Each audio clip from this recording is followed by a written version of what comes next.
একবার একাদশে জায়গা হলো না ডেক্লান সুলিভানের। সাফ অনূর্ধ্ব-20 চ্যাম্পিয়নশিপের সেমিফাইনালে নেপালের বিপক্ষে একাদশে দুই পরিবর্তন নিয়ে মাঠে নামে লাল সবুজের প্রতিনিধিরা।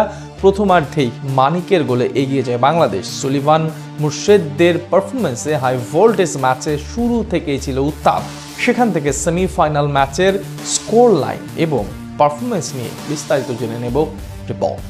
গ্রুপ পর্বে এক জয় ও এক ড্রতে ভারতের সমান 4 পয়েন্ট নিয়েও গোল ব্যবধানে পিছিয়ে থেকে বি গ্রুপ থেকে রানার্স আপ হয়ে সেমিতে ওঠে বাংলাদেশ অনূর্ধ্ব-20 দল। অন্যদিকে এ গ্রুপ থেকে চ্যাম্পিয়ন হয়ে সেমিতে ওঠে নেপাল। ফাইনালে ওঠার লড়াইয়ে মালদ্বীপের মালিতে বুধবার বাংলাদেশ সময় বিকেল 4:45 মাঠে নামে এই দুই দল। এদিন ম্যাচের শুরু থেকে ছোট ছোট পাসে নান্দনিক ফুটবল খেলার চেষ্টা চালায় জুনিয়র টাইগাররা। ফলস্বরূপ ম্যাচের 7ম মিনিটে মোহাম্মদ মুর্শেদ আলীর পাস থেকে দারুণ এক সুযোগ পান স্ট্রাইকার নাজমুল হুদা ফয়সাল। তবে লক্ষ্যভ্রষ্ট শটে এই যাত্রায় বাংলাদেশকে গোল বঞ্চিত করেন ফয়সাল। এরপর 10ম মিনিটে মানিকের আক্রমণ নস্যাৎ করে গোল লাইন ক্লিয়ার করেন নেপালি ডিফেন্ডার। ফলে কর্নার কিক পায় বাংলাদেশি যুবরা। আর সেখান থেকে ম্যাচের 11তম মিনিটে মুর্শেদ আলীর দারুণ এক অ্যাসিস্টে হেড থেকে গোল করে মাঠের উপস্থিত বাংলাদেশি সমর্থকদের উল্লাসে মাতান মোহাম্মদ মানিক। অর্থাৎ এগিয়ে যায় বাংলাদেশ।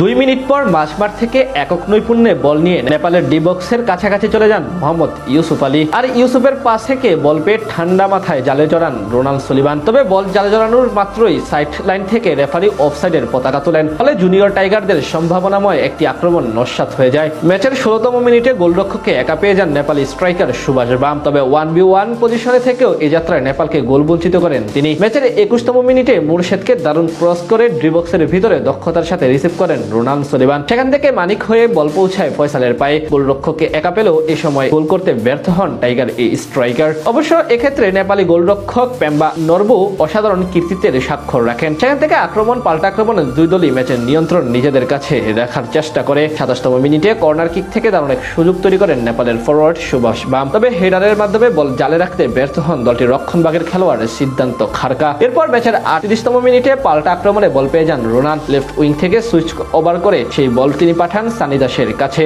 আর সানির থেকে বল পেয়ে দূরপাল্লার দারুণ এক শট নেন নাজমুল হুদা ফয়সাল। তবে অল্পের জন্য সেই শট লক্ষ্যভ্রষ্ট হলে গোল বঞ্চিত হয় মার্ক কক্সের শিষ্যরা। এরপর প্রথমার্ধের বাকি সময়ে কোনো দলই গোল করতে না পারায় 1-0 এগিয়ে থেকে বিরতিতে যায় রোনাল্ড সুলিভানরা। বিরতি থেকে ফিরে গোল শোধে মরিয়া হয়ে ওঠে নেপালি যুবারা। তবে বাংলাদেশি ডিফেন্ডারদের দৃঢ়তায় সুবিধা করতে পারেনি তারা। ম্যাচের 69তম মিনিটে ইনজুরির কারণে সানি দাস মাঠ ছাড়লে মেক্সিফট রাইট ব্যাক হিসেবে আব্দুল্লাহকে মাঠে নামান বাংলাদেশি কোচ।